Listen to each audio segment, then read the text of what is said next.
Hey everyone, welcome to another G News update. Today I'm just going to really have a bit of a informal chat with you about some of the things in the news. One of them is that there's a volcano erupting over in Bali, well, next to Bali, and the ash has fallen on the airport, so Air New Zealand flights have been delayed. But that must be a bit concerning. Apparently it happens all the time because Indonesia is on the ring of fire, so there's lots of earthquakes and volcanic activity up there. But that aside, we've also got Christopher Luxon being minutely reported upon everything he says and does over in Shanghai.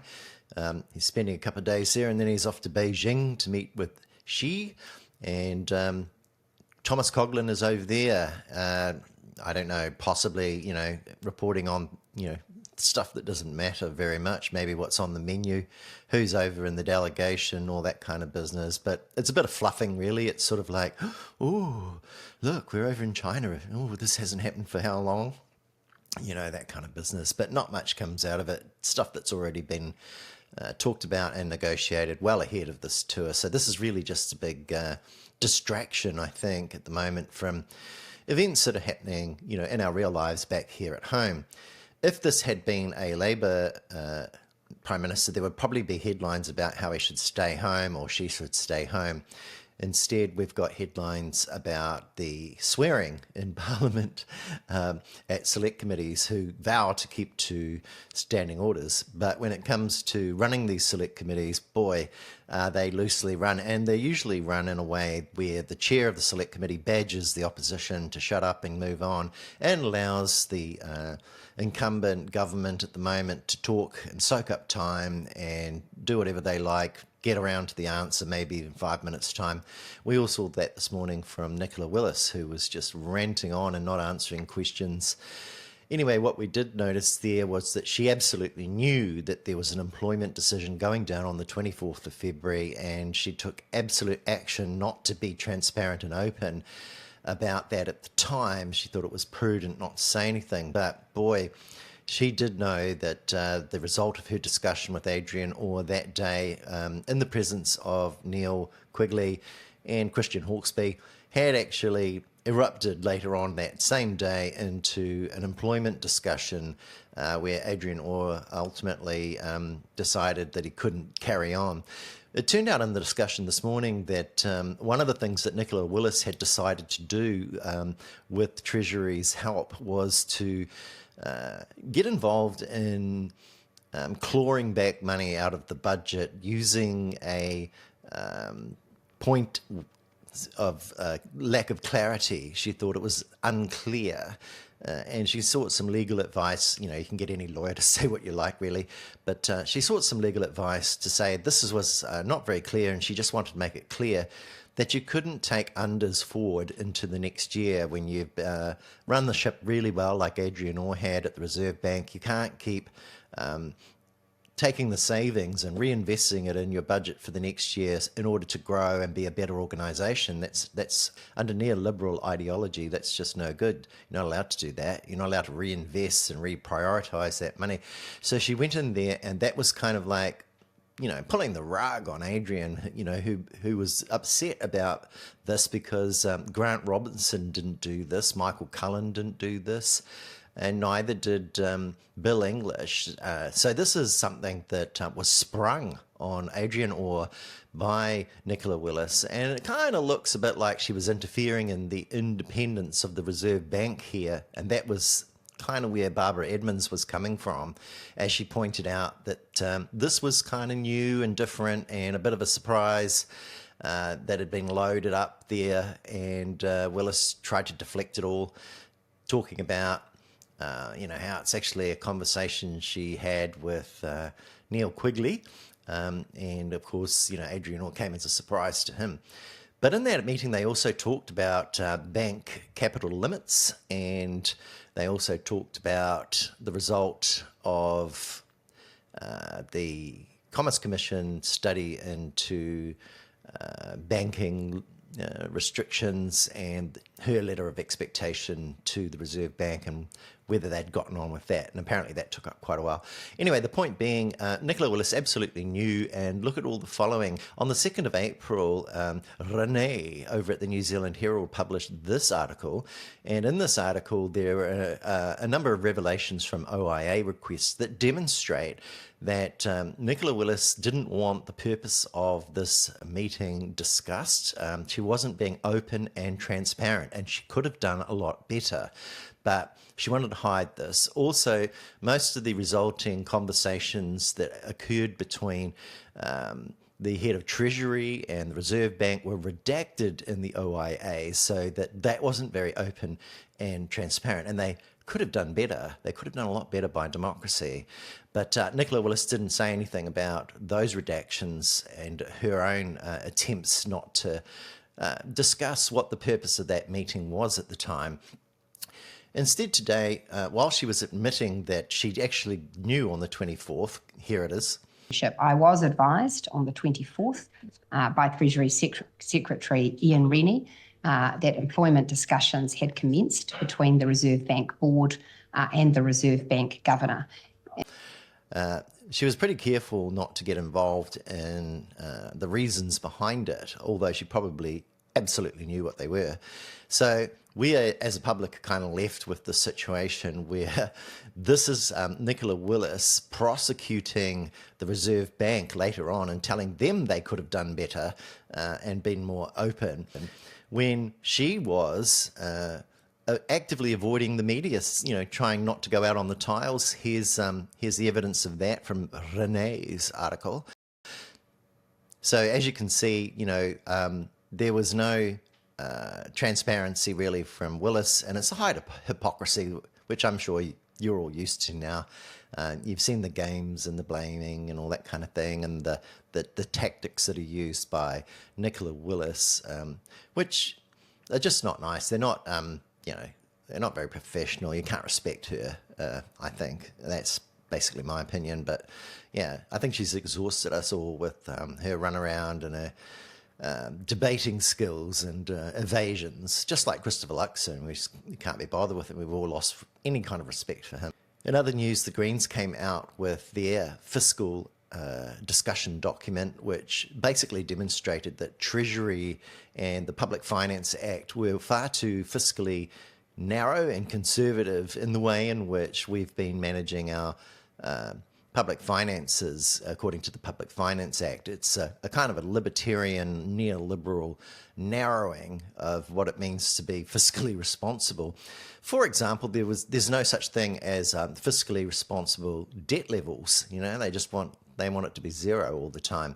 But the argument is that if you want to have a more productive and a better society, then you need to invest public investment into all sorts of capital, human capital like from nature, so that when you have a flood, you actually have prepared for it, and it costs you less in the long run because you've invested. You might have borrowed prudently, but we don't talk about prudent borrowing. We catastrophize it.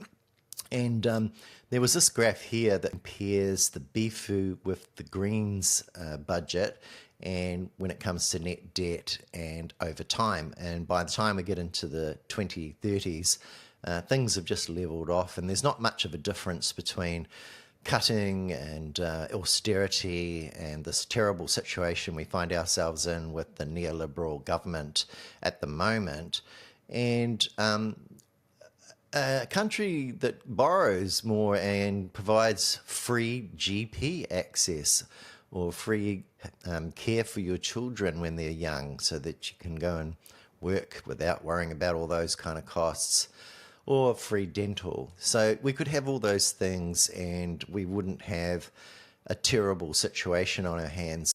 The paper also talks about how we've been unnecessarily conservative in our buffering and estimates about debt ceilings in New Zealand from Treasury, and how we could have 23 Cyclone Gabriels before we used up this huge 40% buffer zone that they've created Or we could have two simultaneous COVID-19s happen. So these big disasters that they talk about at Treasury are extremely conservatively estimated.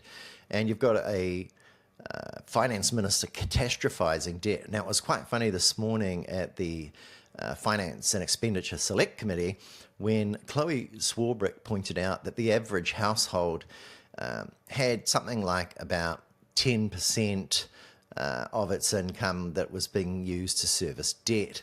So to answer my own question, household debt servicing was 10.3% of households' disposable income, which is 5 times higher than government debt servicing. Do you accept that debt servicing costs for government is 5 times lower, therefore, than it is for private households? I think that the member should bear in mind that one of the things that New Zealanders look to the government for is a sense of security. Nicola Willis, who's always fond of using households and mortgages as her analogy or her metaphor for government debt, was pretty much caught out with this one. Willis also cherry-picked foreign direct investment as something that she was very keen on opening up, which means, basically selling off New Zealand assets to foreigners and saying, look, isn't that great how much more productive we are? And Chloe hit back with the fact that that was cherry picking, when in fact we could be investing a lot more off our own balance sheet. Our public borrowing could be prudent and we could invest in things that actually pay us off in the long run without this great big explosion of debt that we're always told to panic about. We also have this kind of assumption that if we keep making surpluses every 4 or 5 years, then, then everything's going to be okay. But in actual fact, what we've seen is, no matter what the growth is, we're always in a deficit. We're always catching up. And we can never catch up unless we make some big transformational investments. And we should borrow off our borrowing. And our borrowing can be shown to actually just track the same kind of obergals in the future after a period of time that we're suffering from now, with austerity under Willis. So I think it was a good revelation. I recommend everyone read the Greens fiscal discussion document. I'll put it on my page later. It's a little bit technical, but it does make sense. And even Atlas Luke from The Post said it kind of actually proves what it sets out to do. We're also getting a very puerile response to this because I don't think Christopher Luxon understands economics as much as he likes to boast. And although he's run an airline before, he's never owned a business of his own. And I'm not sure just how much of an economic whiz kid this guy is because he doesn't seem to know much. So he prefers to use name calling, or saying it's La La Land, or dismissing the conversation. He's avoiding the conversation altogether. And I think it's unfortunate that our media doesn't have a better conversation with us all. They're kind of clapping on about how they want policy all the time from the opposition. And then when it comes time where policy is available, we get the odd article, maybe from Atlas Luke. Thomas is away, so we get something from Simon Wilson about this. But we're basically closing our eyes to it. We're living in a kind of a zombie world, somebody else's neoliberal dream. The Public Finance Act has been embedded into our system since Ruth Richardson's time, and we haven't been able to wake up from that, and we need to wake up from it, and we need to look at this and have a better conversation about debt. So the Green Party are really trying to wake us up and bring us forward and make us realize that it doesn't have to be the way it is right now. We can actually have a much better society and we can transform things. So we just need a little bit more waking up and realizing that the stories we're being told about how big our debt is and how big the servicing of it is all really just a narrative from Nicola Willis and the people behind her. It's when we should be making prudent public interest investments in our environment, de-risking floods and weather events, and de-risking the fact that children going to school that aren't being fed properly, less productive in the long run. So we make these tiny little savings on school lunches when we should be feeding them properly. And these are kind of things that you'll find in this document written by the Green Party. So I do recommend it. Anyway, there's probably a few other things to talk about. The local elections are coming up, and I do advise everyone to have a look at the podcast that I put on my page last night quite late by Karen Leone, who is running for the Auckland Mayoralty. She raises a number of issues that are pertinent to Auckland. You'll also find that there's a little bit of coverage about how since Tory Whānau stepped down from running for the Mayoralty in Wellington, there are no women that are actually standing down there. So the question's being asked, well, is it too tough? I mean, are there too many abusers out there abusing women? And I think there's a lot of abuse going on. So it's a shame to see that kind of thing in New Zealand from men, mostly towards women in public office. We saw that with Jacinda Ardern. We saw it recently when she wrote a book from the same old lot. You know, they're highly triggered and they're very, very bitter and resentful. And so where does that all come from? Well, I think it's fed by right-wing media, the Fox media that say they're balanced all the time.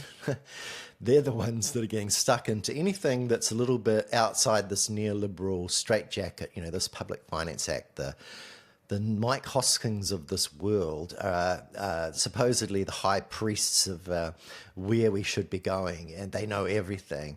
And I talk about that all the time, that we seem to have been brainwashed and can't wake up.